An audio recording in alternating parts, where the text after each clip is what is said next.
Hi guys, welcome to today's drum tutorial. Today I'm going to be talking you through how I tune and look after my snare drum. Now there's three main points in this video that I'm going to be talking about. Number one, care and maintenance of your snare drum. In fact, it goes for all your drums really, so that's really important. Number two, the tuning of your drum skins. Batter head, the head that you hit, and the resonant head, which is the head at the bottom. I'm going to be talking about how I tune my snare drum top and bottom. And the third one is going to be the snare strainer, the little lever that you have on the side of your drum that turns the snare on and off. Okay. Before I crack on with this video, if you've liked this video, let me know your comments, give it a like, ask me some questions, give me some feedback. And if you haven't already subscribed, if you could do that also, that would be fantastic. So, let's get going. So care and maintenance, number one, there's not a huge amount you can do for your drums really. There's a couple of things. Obviously you can dust your drums, you can keep an eye on the drum head so that when they look like they're gonna kind of on their last legs, just replace them. If I'm honest with you, this snare drum skin could do with being replaced really, but for now it will do for the next few weeks and months. But one thing I do think is really important, and this goes for all your drums, your thread, so your tuning lugs, I think it's really important to grease up the thread, okay? That will just, I guess to start with, help you tune your drums. It'll make it a lot easier, won't be stiff, that'll just make it like there's less friction obviously. And secondly, it's just going to last a lot longer. Lots of schools that I teach in, the drums have been in there for years and years and years. And you can certainly tell, you know, when they get to that certain age, when you tune a drum or you change a skin, you know, the amount of threads that I've had to replace over the years because little things like not greasing your threads have happened or not happened. So I think it's really important, a little bit of Vaseline, bit of grease, just put a little dab on it and do that on each of your lugs. Snare drum, toms, bass drum, all of them, and that will definitely help that thread last a bit longer. Okay, so let's talk about the tuning side of things now. I'm going to take this skin off first of all, and then I'll go right from the very beginning as if you're replacing a new snare drum skin on your snare drum.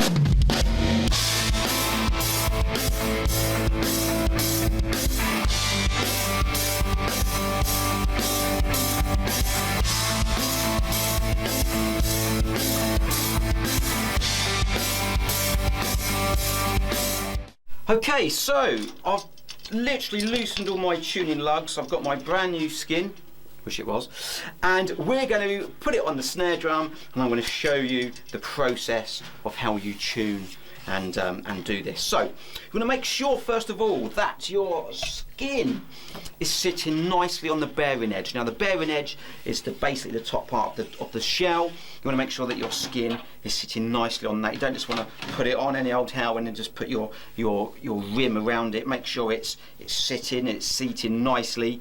Once you've done that, we can put the rim on.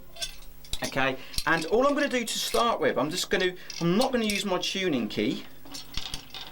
Incidentally guys, the snare drum that I'm using, it doesn't matter what snare you've got, but the snare that I've got here is a Mapex Black Panther Deep Forest 6.5 deep in walnut wood. It doesn't matter what you're using. The skin I have is an Evans ST Dry Level 360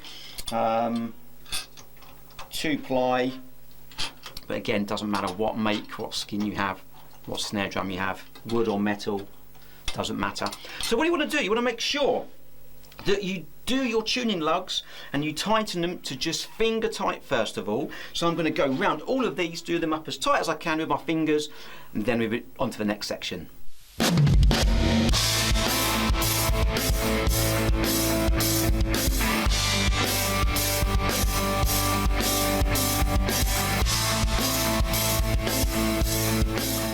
So it's really important that you tighten them as finger tight to start with. If you use your tuning key, you run the risk of over tightening one of the tuning lugs, and that will therefore just pull the skin down more to one side and just it won't sit evenly on that bearing edge. And again, later on, you run the risk of that skin splitting, and also, yeah, you run the risk of it sounding uneven, so one side could be higher than the other. So once you've done them all up finger tight, if you've got a brand new skin, you need to stretch that skin, okay? You could put both hands on the drum, push down, you'll see the ripples on the outside, and just stretch that skin. Don't be afraid to hear the cracking, that's just the glue separating around the edge of your snare drum skin.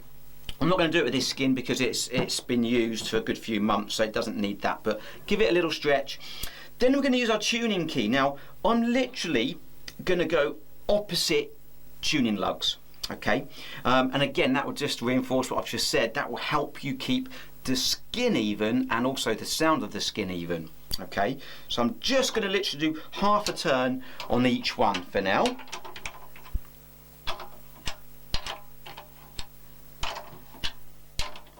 One thing you can do when you're doing this, you can tap it as you're going along. You can tap either side to hear the pitch.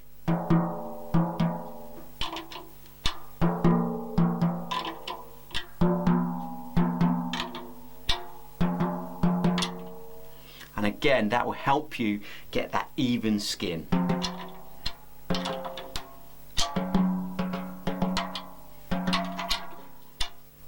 And again, in terms of pitch, it's literally personal choice. There's no kind of correct way of saying what pitch is correct and how tight you should have your snare. It's not like tuning a guitar where you put your tuner on the end of the neck and you kind of tune the strings until they're in tune. There are certain drum dials and various options so you can get the same pitch every time, but personally, I think your ears are your best bet.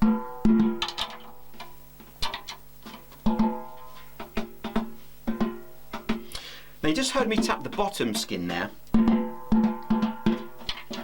Personally, again, I like my top spin to be nice and tight. That's going to ring nicely. It's just going to be responsive, and it's going to give you that cut-in snare that you want. The bottom skin, I'm not really going to do too much with the bottom skin, so I've actually again checking for them tones, them even tones. The bottom skin.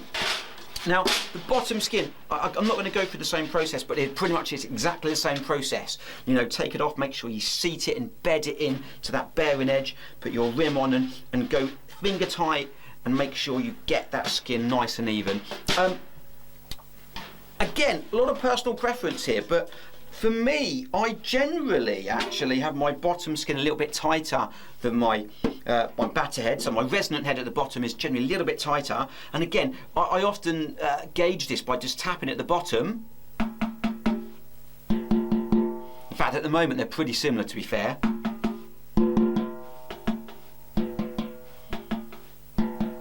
But you know, it's personal preference. One thing I will say is, and I've done this pretty much on my last gig actually, which was quite a while ago now because of lockdown, but my resonant head at the bottom, I cranked it up far too much, so when I was playing the snare, it was just completely choking the sound. You know, I like my snares to be tight, but you've also got to make sure that you're not choking that sound. You want to let that snare breathe. So if your snare drum skin is too tight, it can quite often just strangle and choke that sound. And again, same as your snare tension with your strainer, but I'll come to that in a moment. So, snare off for now.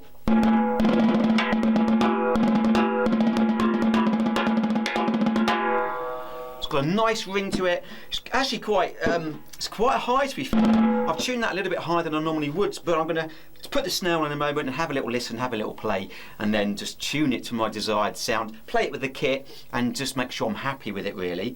So that's that. Now the snare strainer, okay, which is this little beauty on the side here, okay, snare off, snare on. Now lots of people, they struggle with this, lots of students of mine and just general drummers really, I tend to kind of struggle with this. Now one thing I'm going to do here, you have a kind of tension knob, if you like, that if you loosen it it will loosen off the tension, and if you tighten it, obviously tightens the snare wires and pulls it tight against the resonant head at the bottom. Now, at the moment, the snare is on, but there is no snare sound. So what I'm going to do in this process, I'm literally going to tighten that tension rod, and I'm going to hit the drum as I'm doing it. Have a listen. Didn't have to turn it very far, and it's straight on. Now you want to keep going, you want to keep tightening that up until there's no rattling. Have a listen.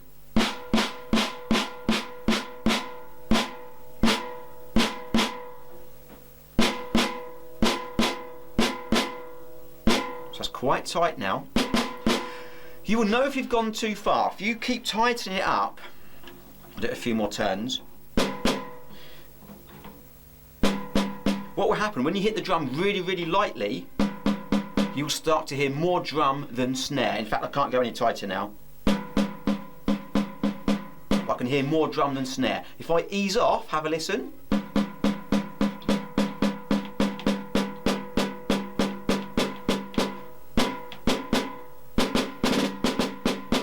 And as soon as I hit that snare really, really lightly, I'm just feathering this drum at the moment. You can hear that snare really crisp, really responsive, and exactly as you want it.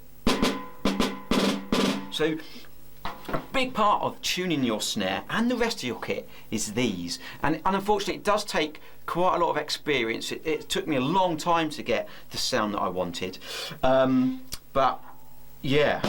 So all in all, little recap. Make sure your skins are bedded and sitting correctly on the bearing edge. Make sure they're nice and even. Make sure you go evenly across your rim, keeping the tension rods exactly the same or as close as you can. That will enable that skin to be nice and even, and then you will just tune it to your desired pitch. Like I said, for me, I like my snare drum to be really tight, so my skin actually is quite tight there. Just have a listen to what it sounds like.